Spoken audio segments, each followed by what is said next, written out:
Appreciative leadership in the early childhood care and education setting. Roscommon County Childcare Committee, in collaboration with Longford County Childcare Committee, are delighted to bring this podcast to you, where we will talk about how can we mobilise creative potential among leaders, educators, managers, coordinators, and all of those associated with the early years sector. And Diane Whitney has written a beautiful book called Appreciative Leadership. And this is what she said. Appreciative leadership is the relational capacity to mobilize creative potential and turn it into positive power. To set in motion positive ripples of confidence, energy, enthusiasm, and performance to make a positive difference in the world. Is that what we're doing? Leaders, educators, coordinators, managers? Should we be setting in place ripples of confidence, energy, and enthusiasm for children, for parents, for educators, for administrators, for licensors? This should be the movement of positive energy. How are we mobilizing creative potential? Because when we're focusing on what's wrong, I think we're actually really stifling creative potential. So we want to change that. If anyone is interested in a beautiful read, this book is just lovely, Appreciative Leadership. Gives us a lot of language and a lot of ways to start looking at illuminating strengths versus focusing on the negativity. So here's a powerful piece about appreciative inquiry that's really easy to understand. No matter what role we're in, are we here in this field to support positive actions and outcomes? Whether it's for children, parents, other educators, we want that. The only way we're going to get that is if we put forth positive energy and emotion.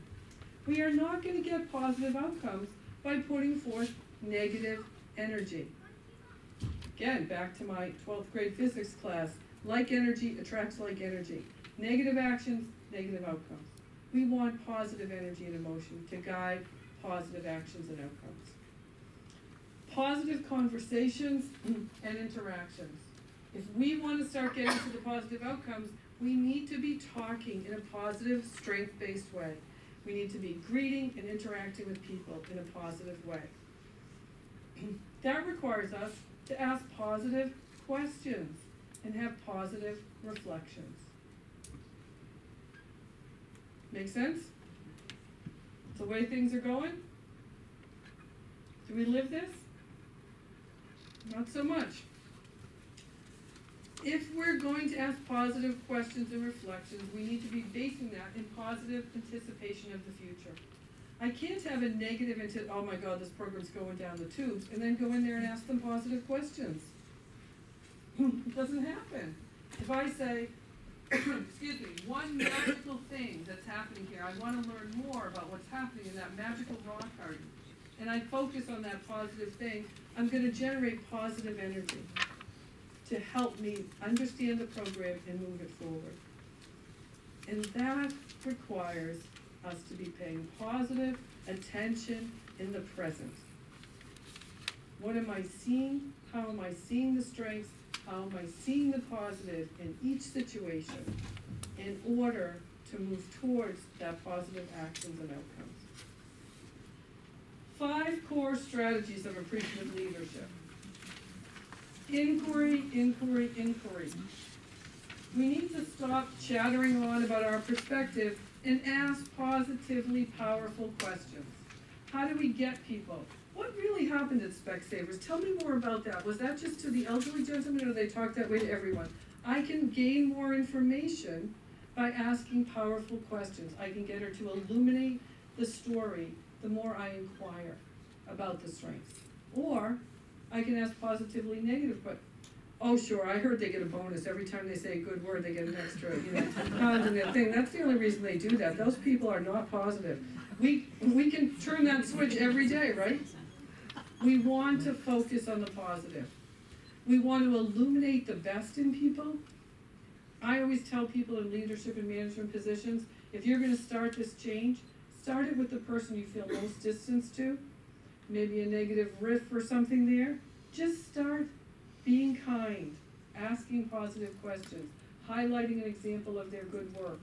Little by little, that wall's going to come down. People are going to say, oh, she really gets me. Maybe we didn't see each other too clearly before, but now we understand each other. Have that conversation. And there's cartoons about this and all kinds of things, because we tend to illuminate the negativity. Find ways to illuminate the positivity. Inclusion, engage with people to co-author the future. I know this has been a rough year of change for you and your program, but what are you thinking about the best of next year? What could really happen? Now that you got that play space figured out and you got your staff settled, what's going to happen next? What's really going to be the next big thing here? Are people going to have an answer? They have ideas, they have dreams. Get that out of people. Get them to share their story, get them to tell their story. Just like asking the parents about their hopes and dreams for their child. We all have hopes and dreams for our work. Inspiration, you want to awaken the creative spirit. You want to find ways to get excited, to get inspired. What you're reading, what you're listening to, what you're talking about, all shapes our thoughts. And then the last one, integrity.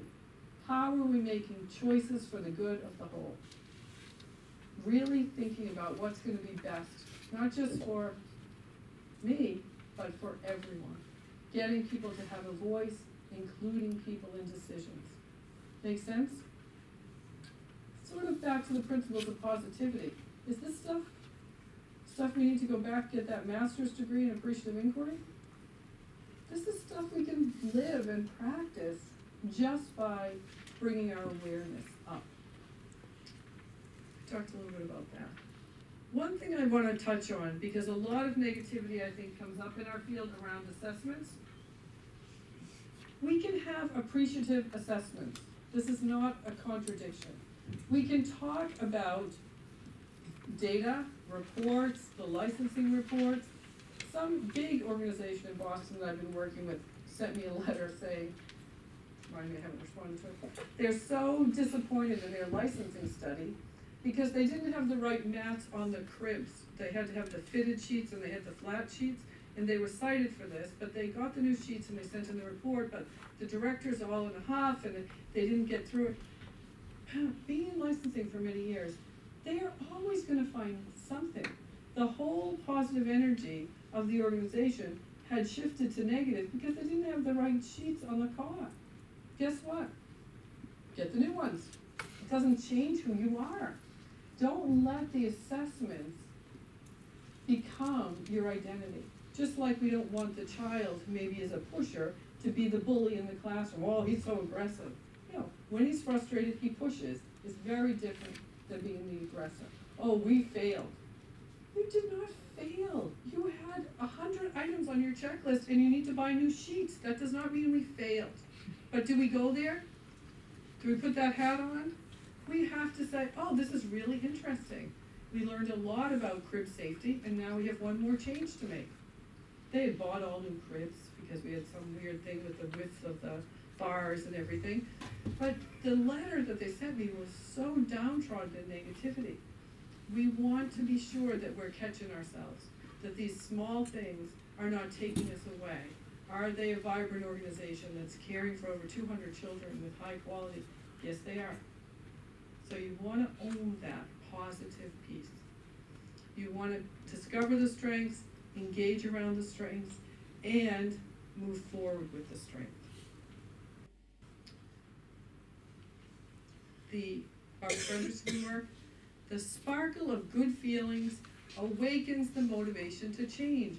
If you go through an assessment process like they did, and all you're feeling is that negative hammer hitting your head, are you really excited about changing and growing? Are you gritting your teeth till next year when they come back again? Be who you are, own who you are, lead in a way that inspires growth and change, and know there's going to be bumps on the road along the way. We're going to get past them and we're going to keep going. Some core assumptions on appreciative inquiry. Number one, what we focus on becomes our reality.